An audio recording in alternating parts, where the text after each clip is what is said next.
Vigencia, desde 1974 informando y acompañándonos. Vigencia, periodismo sin ficción.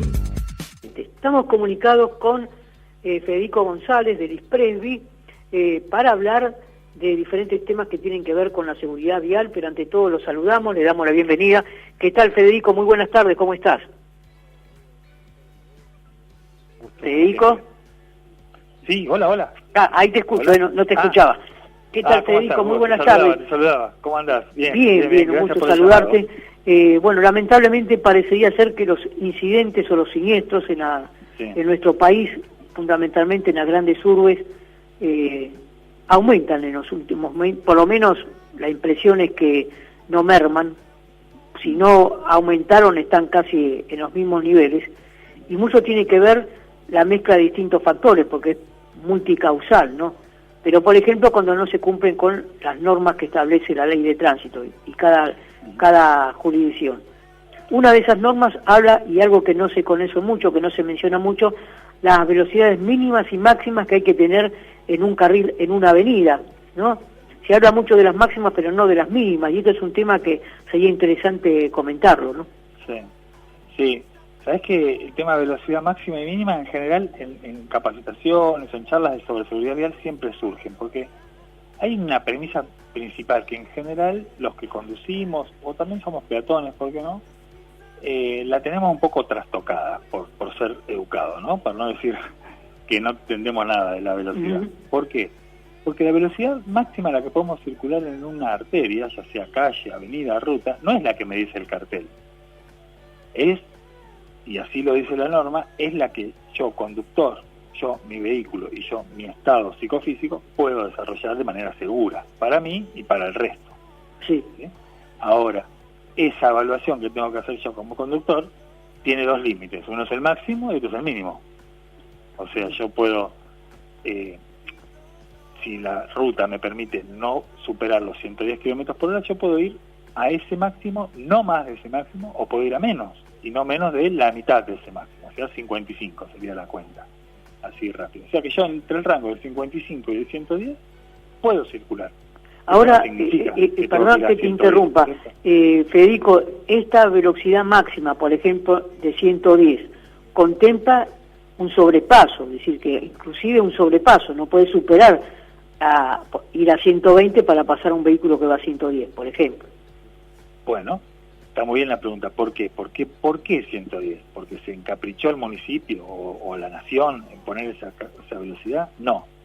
Es 110 porque la estructura de la vía y el trazado de la arteria, de la calle, del asfalto, solamente soporta esa velocidad de forma segura. A partir de superar ese número, cualquier situación en el tránsito puede volverse mucho más riesgoso, ¿no es cierto? Ahí está, digamos, la diferencia. Uno puede decir, y acá empiezan los debates, ¿no? Que siempre está bueno charlarlo. Puede decir, bueno, pero esos carteles están, o esa estipulación de velocidad está hace 60 años, cuando había vehículos de 3 cambios, vehículos con carburador, vehículos que la aceleración era mucho más lenta que los que hay de hoy. Bueno, sí, no se han ayornado. El problema es que si los ayornamos, si actualizamos esas máximas velocidades, con vehículos más seguros como tenemos hoy en día, tendríamos más accidentes, porque en realidad ahí ya confiaríamos en la mano del conductor, ¿no? Cosa que, incluso, como vos decías recién, es un desastre, pero bueno. Me parece que tampoco se han ayornado las carreteras, las rutas, los caminos. Sí, pero por supuesto, claro, porque debería ir todo de la mano, o sea, uno debería actualizar vehículo, arteria, asfalto, material del asfalto, mantenimiento y velocidad de una manera más segura para todos, ¿no? Claramente. Si solo te abocas a un solo factor, y bueno, se desequilibra todo el sistema. Por eso es que los vehículos son cada vez más modernos, ¿viste? Cada vez más seguros incluso para los conductores, ¿no? La carrocería te protege un poco más que antes, el cinturón de seguridad funciona mejor que antes y demás. Ahora, la industria automotriz pone su cuota y la industria del asfalto no, o por lo menos la industria de la ingeniería o del Estado que tiene que hacer obras y mantenerlas y no la cumple. Y ahí el desfasaje, bueno, termina siendo lo que vos decías, que aumenta la cantidad de siniestros. Uno de los problemas que en los últimos años que se incorporan nuevos actores a la movilidad. Por ejemplo, los monopatines eléctricos, bicicletas eléctricas, bueno, distintos vehículos que antiguamente no existían. Incluso en algunos casos no está contemplado dentro de la ley, y esto es realmente una problemática a trabajar de ahora en más, ¿no? ¿Viste? Es más, es sorprendente porque la tecnología avanza tan rápido que la ley, las normativas y las ordenanzas municipales y provinciales van atrás de eso.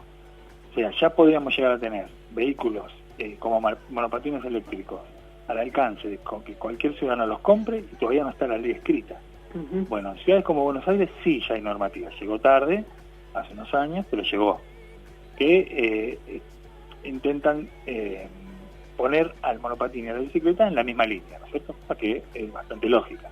Limitar la velocidad de esas baterías, de esos vehículos de movilidad personal, así se llaman, limitarlos a una velocidad similar a la de una bicicleta. ¿Por qué? Y bueno, porque caerse de un monopatín es mucho más factible que caerse de una bicicleta, porque el centro de gravedad está muy diferente a lo que está en una bicicleta.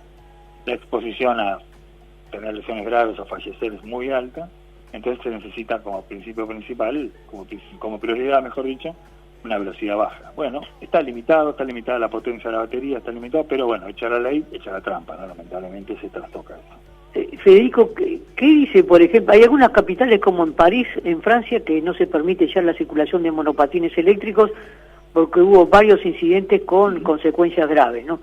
¿Qué dice la legislación a nivel nacional y qué dice en la ciudad de Buenos Aires? A nivel nacional ya contempla, mira, máxima de batería, de la potencia de la batería, 25 kilowatts, ¿no? Y esos son aproximadamente, no superan los 30 kilómetros por hora de velocidad con ese tipo de potencia de batería, ¿no? Que es un poco cercano a la velocidad, un poco más del promedio que puede realizar un ciclista en una bicicleta. Estaríamos entrando dentro del mismo aparato. Después, por supuesto, que exige casco, exige elementos refractarios si vas a circular de noche, y exige ser visto mediante una luz blanca en la parte de adelante del vehículo y una luz roja atrás. Obvio que siempre por ciclovía, ¿no es cierto? Como la gran frutilla del postre. Contempla la ley eso. ¿Hay siniestros? Hay. Todavía no hay un siniestro paradigmático por ahí para que se trabaje mucho más a fondo, pero ya está cubierto, digamos, entre comillas, la acción de circular con estos vehículos en ciudades como Buenos Aires, que es pionera siempre en Argentina. Hoy ocurrió algo que no es muy frecuente, pero ya comienzan a aparecer. Un conductor de un monopatín eléctrico atropelló a una peatón, a una mujer, ¿no? Con consecuencia porque fue asistida y trasladada por el SAME. Esto ya forma parte de a poquito de la geografía de la ciudad.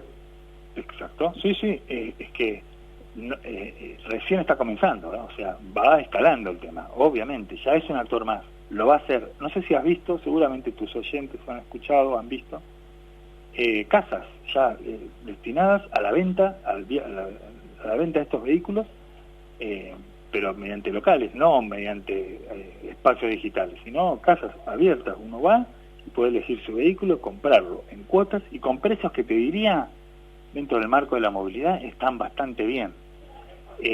Se ven muy pocos cascos en estas casas, cosa que es un dato muy negativo.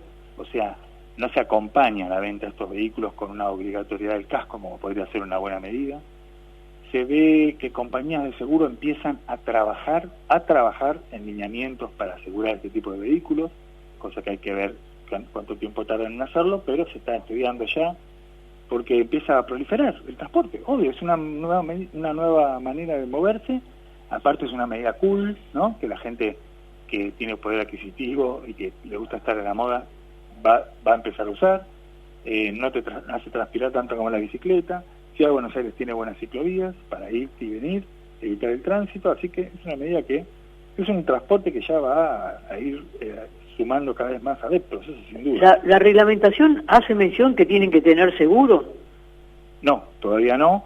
No, lo del seguro no es obligatorio para ese vehículo, pero se va a comenzar seguramente a trabajar en eso, porque en primer lugar las compañías de seguro suelen escaparle, ¿no?, a estos vehículos. ¿Por qué? Porque es muy alta la posibilidad de participar en un siniestro vial. Entonces, claro. No va a terminar siendo un negocio. Y con consecuencias, ¿no? Exacto, con consecuencias y graves, en general, ¿no? Porque hay lesiones físicas de cajón, seguro. Ahora, ¿qué pasa?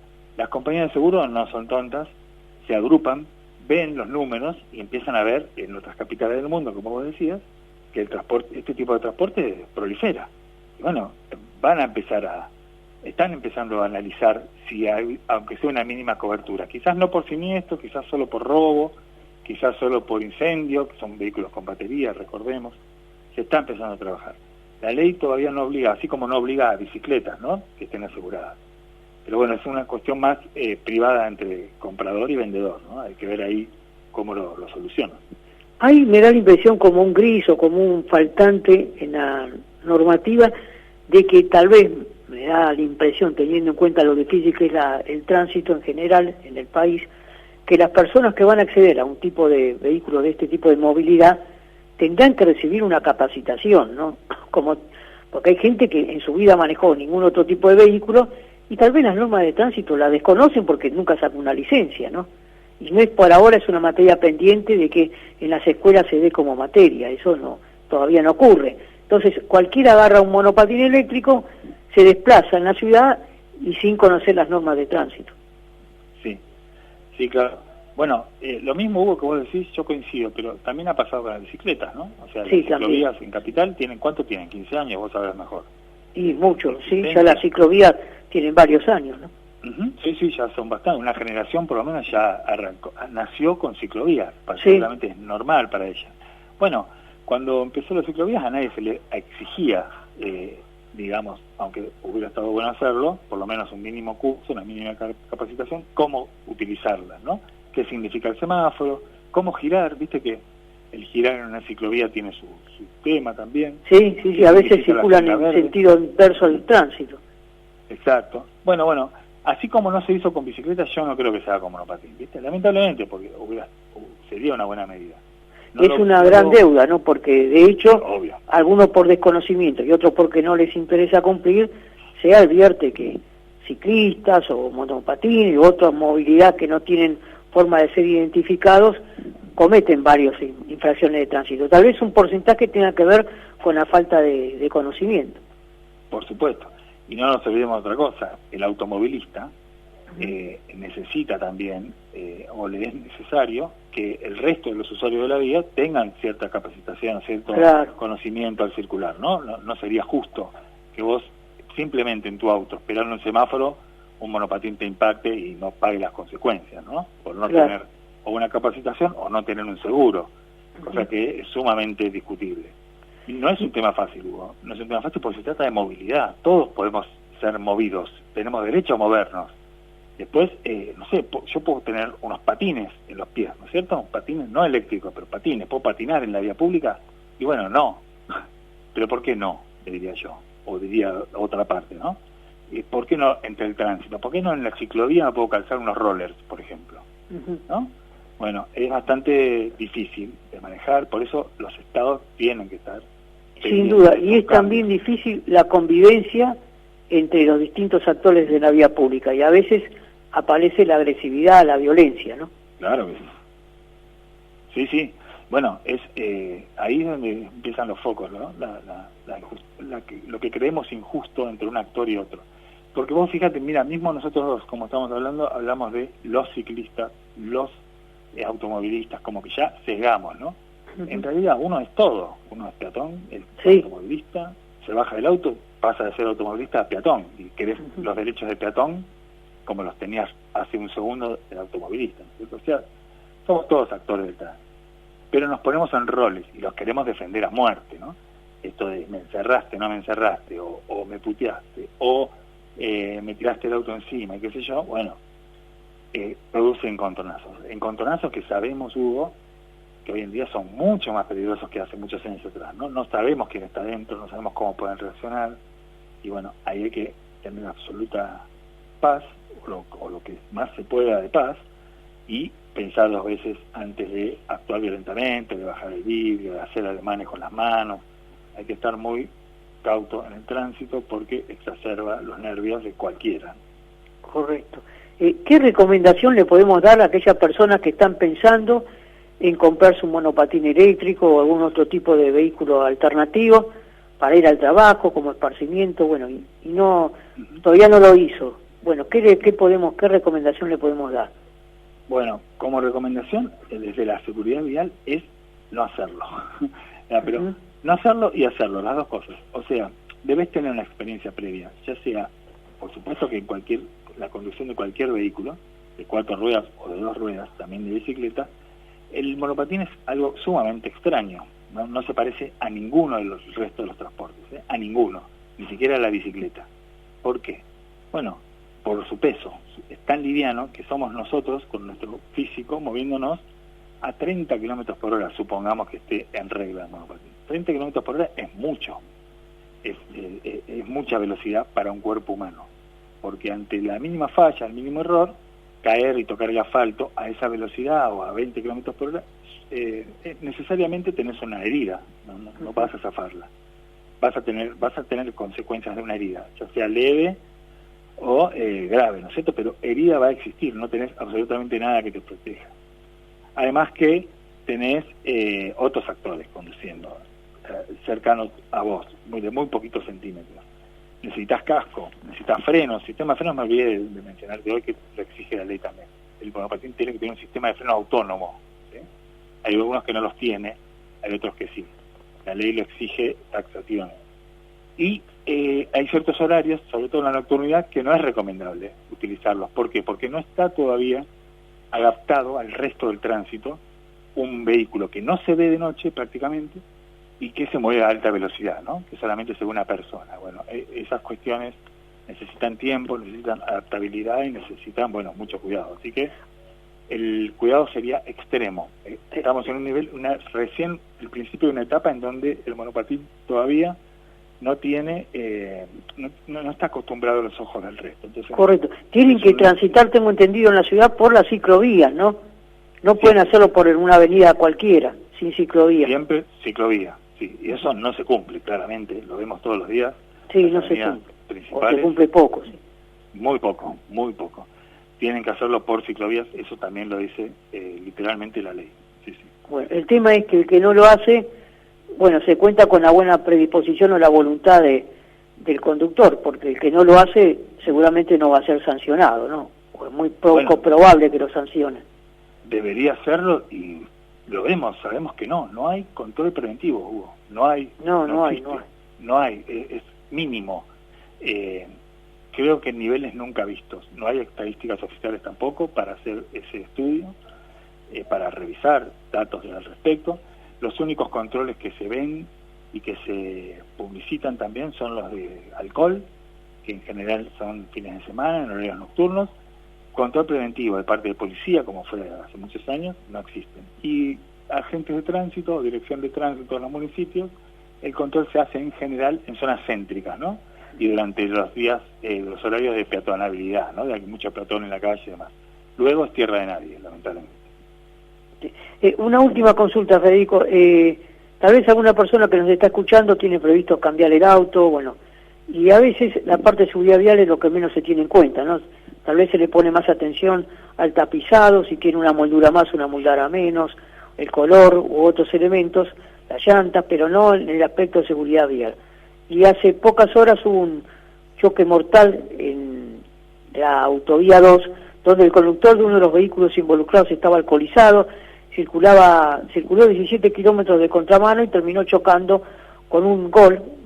Nombramos el vehículo para que el oyente sepa de qué estamos hablando, un Gol de vieja generación, y el conductor que lo choca iba en un auto importado, un BMW. Bueno, la persona que iba en el Gol falleció en un choque casi frontal, y el conductor del BMW, que iba aparentemente ebrio, no tuvo prácticamente consecuencias graves, ¿no? ¿Por qué decimos esto? Bueno, la seguridad de uno y otro vehículo, ¿no? Sí, es diametralmente opuesto, ¿no? En este caso, sobre todo, queda bien de manifiesto, sí. Primero estamos hablando de un precio, no sé, yo me animo a decir 3 veces más, ¿no? El valor del mercado uno con el otro es extremadamente alto, uno si lo compara con el otro. El tema del precio es importante, porque si uno quisiera más seguridad, debería pagar más, cosa que está pésimo, ¿no? Desde el punto de vista conceptual, la seguridad debería primar, ¿no? Más que la motorización. Pero bueno, vivimos en el mundo que vivimos y los vehículos más caros tienen mejores prestaciones de seguridad. Y los estados permiten, a veces, bueno, vehículos que salen 0 kilómetros ya con prestaciones muy bajas de seguridad, ¿no? Que lugares como Europa, por ejemplo, no lo permiten más. La Comunidad Europea es muy estricta. Un vehículo 0 kilómetros en Europa puede tener prestaciones de seguridad las mismas que un auto de alta gama en Europa, ¿no es cierto? Acá no, acá sigue habiendo semejante diferencia. Es una cuestión siempre política, lamentablemente es así, es ver qué quiere el ciudadano. Nosotros como ciudadanos, como vos decías, queremos más motorización que seguridad, es una cosa que debemos empezar a cambiar con el tiempo, pero a exigir a las automotrices a que nos vendan buenos productos, más que mejores productos en motor, ¿no? Sino buenos y más seguros, para no morir, básicamente. Sí, más teniendo en cuenta que los precios en Argentina de los vehículos nuevos para nada son más baratos que en Europa, y si estamos hablando de un país y otro, bueno, por lo menos tendrán que tener el mismo equipamiento, no tanto de seguridad pasiva o activa, claro, ¿no? O el mismo, o por lo menos cercano, Hugo, porque claro, las diferencias son atroces. Claro, claro. Sí, sí. Federico, bueno, en otra oportunidad vamos a hablar precisamente de seguridad activa, pasiva, las diferencias, que es cada cosa, pero bueno, agradecerte este contacto, y bueno, entonces quienes tengan pensado comenzar a movilizarse con monopatín eléctrico u otro tipo de movilidad alternativa, bueno, piensen esto que vos comentaste, que no es tan sencillo volcarse a una ciudad tan compleja como es Buenos Aires u otra urbe similar y sin tener en cuenta los elementos básicos de seguridad vial, ¿no?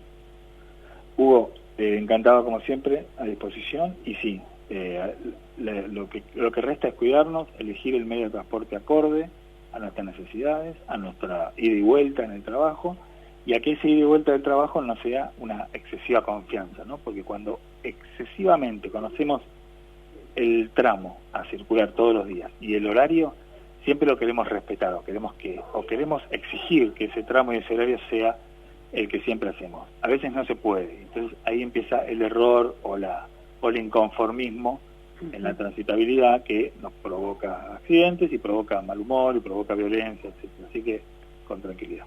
Correcto. Federico González, integrante de ISPREVI, perito, además abogado. Gracias, Federico, y hasta cualquier momento. A vos, Hugo, un abrazo muy grande. Seguimos en vigencia, han pasado 30...